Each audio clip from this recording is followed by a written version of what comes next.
Oke, selamat sore Ibu dosen, selamat sore teman-teman semua. Perkenalkan, saya atas nama Sunianto Padi. Saya akan mempresentasikan hasil diskusi saya, hasil pekerjaan saya tentang asam basa dan garam. Oke, langsung saja pada materinya. Yang pertama itu kita bahas dulu pengertian asam basa dan garam. Yang pertama ada pengertian asam. Asam dalam ilmu kimia ialah senyawa kimia yang jika dilarutkan dalam air akan menghasilkan sebuah larutan dengan pH lebih kecil dari 7.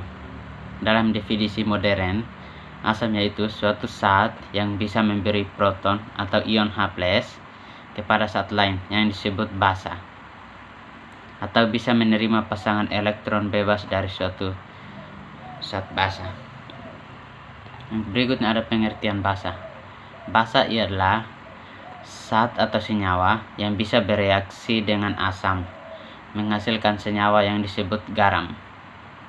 Sedangkan basa yaitu suatu zat yang bisa menetralkan asam. Secara kimia, asam dan basa saling berlawanan. Sifat basa pada umumnya ditunjukkan dari rasa pahit dan licin. Yang berikut ada pengertian garam. Dalam ilmu kimia, garam ialah senyawa ionik yang terdiri dari ion positif atau kation dan ion negatif atau anion, sehingga akan membentuk senyawa netral atau tanpa muatan. Garam terbentuk dari hasil sebuah reaksi asam dan basa. Teori asam basa menurut Arrhenius. Menurut Arrhenius, asam adalah zat yang dalam air melepaskan ion H+, sedangkan basa adalah zat yang dalam air melepaskan ion OH-. Jadi, pembawa sifat asam adalah ion H+, sedangkan pembawa sifat basa adalah ion OH-. Asam Arrhenius dirumuskan sebagai berikut. H kali Z, HX yang dalam air mengalami ionisasi sebagai berikut.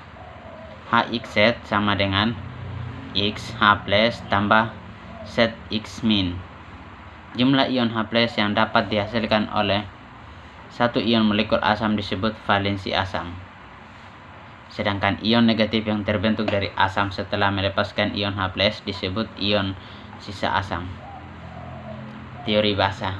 Menurut Arrhenius, basa adalah hidroksida logam atau hidroksida logam MOHX yang dalam air terurai sebagai berikut.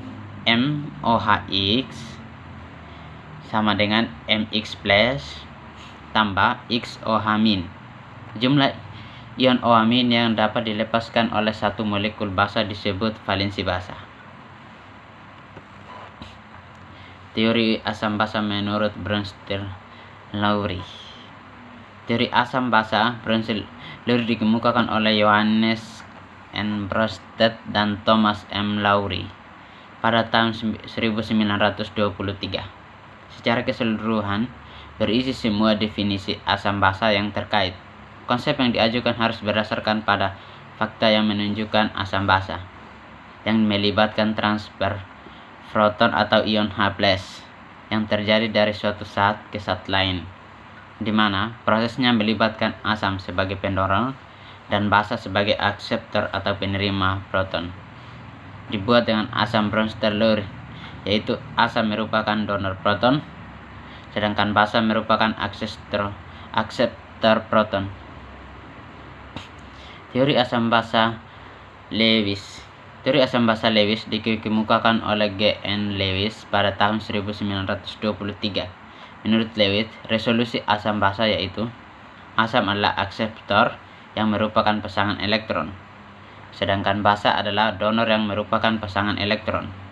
Berdasarkan resolusi di atas, asam yang diterima hanya sebagai pasangan H+, campuran yang memiliki bilangan orbital O pada kulit valensi seperti BF3 juga mengandung asam. Contohnya adalah reaksi antara BF3 dan NH3. Ciri-ciri asam basa dan garam. Pertama, ciri-ciri asam.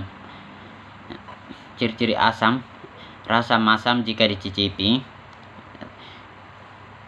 derajat keasaman lebih kecil dari 7 pH, reaksi dengan terasa menyengat jika disentuh, terutama asam kuat. Berikut reaksi dengan logam bersifat korosif atau menyebabkan karat.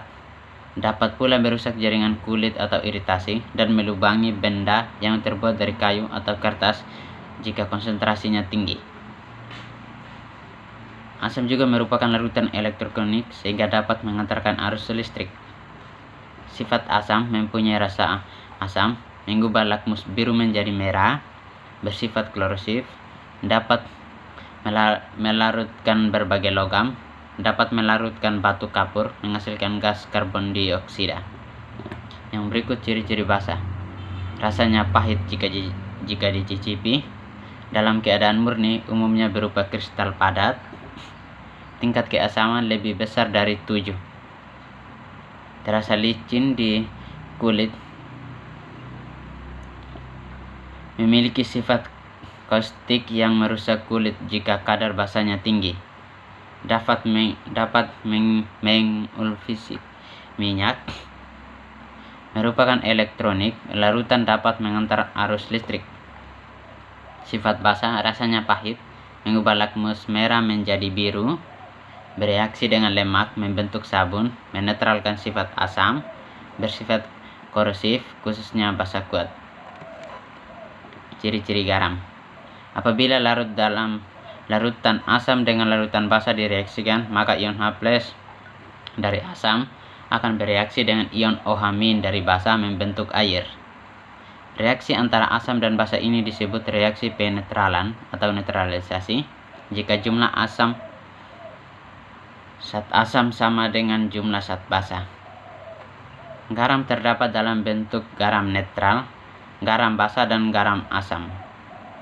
Umumnya, garam mudah terlarut dalam air, merupakan padatan pada suhu kamar 25 derajat Celcius, merupakan elektronik sehingga dapat mengantarkan arus listrik, memiliki titik didih dan titik leleh yang tinggi. Sifat garam dapat dibuat dengan mereaksikan suatu logam dengan asam kuat yang encer atau mereaksikan antara asam dengan basa. Reaksi asam dengan basa disebut reaksi netralisasi. Manfaat asam, basa, dan garam. Manfaat asam larutan cuka bisa vitamin C pada buah asam karbonat, basa untuk pembuatan sabun, deterjen untuk pereda nyeri lambung, garam untuk menambahkan rasa masakan, contohnya garam dapur NaCl, baking soda, atau natrium karbonat. Oke, sekian hasil diskusi dari saya. Terima kasih.